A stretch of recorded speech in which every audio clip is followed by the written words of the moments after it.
एक बार एक आदमी भोलेनाथ की पूजा करने के लिए मंदिर गया। तो मंदिर में घुस के उन्होंने भगवान की पूजा की और फिर उसके मन में आई कि मैं क्यों ना घंटा बजाऊं ऊपर से चढ़ के। तो लेकिन घंटी जो लगी होती है मंदिर में बजाने वाली, वो बहुत ऊपर लगी हुई थी।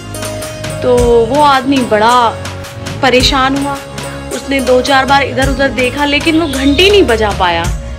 तो उसने बहुत सोच समझ के, जुगाड़ लगा के, कुछ भी करके अपने भोलेपन में उस भगवान जी के ऊपर ही चढ़ गया। भोलेनाथ के ऊपर चढ़ के उसने घंटी बजाई और फिर खुश हो गया बहुत ज्यादा। पंडित जी आए और बहुत रुष्ट हुए उससे कि ये तूने क्या किया, तुझे इतनी भी अकल नहीं है कि तू भगवान के ऊपर चढ़ गया। वो आदमी हाथ जोड़ के चला गया। थोड़ी देर बाद भगवान प्रकट हुए। पंडित जी बोले उनसे, प्रभु आप इस आदमी को मृत्यु दंड दीजिए, ये आपके ऊपर चढ़ गया। तो भगवान बोले, मृत्यु दंड किस लिए? कि वो आपके ऊपर पैरों को लेके चढ़ गया। तो भगवान ने कहा कि आप सब लोग मेरे ऊपर फूल चढ़ाते हो, फल चढ़ाते हो, दूध चढ़ाते हो, मक्खन चढ़ाते हो, घी चढ़ाते हो, सारे वैभव की चीजें मुझे दान में देते हो, लेकिन आपने कभी सोचा है कि वो तो खुद पूरा मेरे ऊपर चढ़ गया। उसने तो खुद को पूरा का पूरा मुझे समर्पित कर दिया, ऊपर से नीचे तक। लोग फूल पत्ती चढ़ा करके मेरे से पता नहीं क्या क्या चीजें मांगते हैं। उसने सिर्फ मुझे खुश करने के लिए अपने आप को पूरा मेरे ऊपर समर्पित कर दिया, तो उसको मृत्यु दंड किस बात का दूं?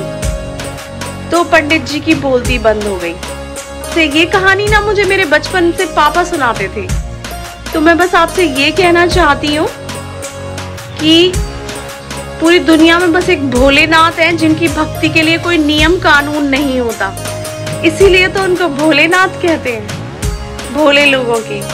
तो आप जो लोग मुझे कह रहे हैं कि ये वीडियो ऐसे बनाती है भोलेनाथ पे उल्टे हाथ से, आप अगर टेक्नोलॉजी को जानते और थोड़ा बहुत इस अपनी भसड़ से निकल के इधर उधर देखने का आपके पास वक्त होता, तो आपको पता चलता कि जब आप फ्रंट कैमरे से किसी चीज को शूट करते हैं तो वो उल्टी दिखाई देती है और आपका सीधा हाथ उल्टा दिखाई देता है।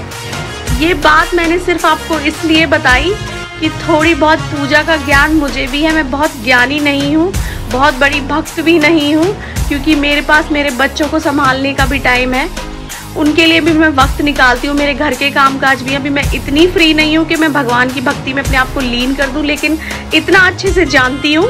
माना मैं आपके जैसी समझदार नहीं, ज्ञानी नहीं, भक्त नहीं, लेकिन मैं पूजा किसकी कर रही हूँ आप वो देख लेते, भोलेनाथ की। जब वो सबको माफ कर देते हैं, क्षमा कर देते हैं, तो फिर आप क्यों मुझे दंश मार रहे हैं कि इस तरह से कर रही है? उल्टे हाथ से पूजा नहीं कर रही हूँ मैं। फ्रंट कैमरे से जब आप कोई भी चीज शूट करते हैं तो वो उल्टा हाथ दिखाई देता है, लेकिन वो होता सीधा है। और मैं आपको अपनी सफाई भी नहीं देना चाहती, मैंने सिर्फ बताया कि आपकी वो गलतफहमी दूर हो जाए। अगर मैं उल्टे हाथ से भी कर रही होती तो भी मुझे कोई ग्लानि नहीं, कोई दुख नहीं, कोई परवाह नहीं कि मैं पूजा किसकी कर रही हूँ। जब उनको कोई प्रॉब्लम नहीं, उनको कोई आपत्ति नहीं, तो फिर आप क्यों कर रहे हैं? आपकी आपत्ति का मुझे कोई फर्क नहीं है, मुझे कोई जय भोलेनाथ।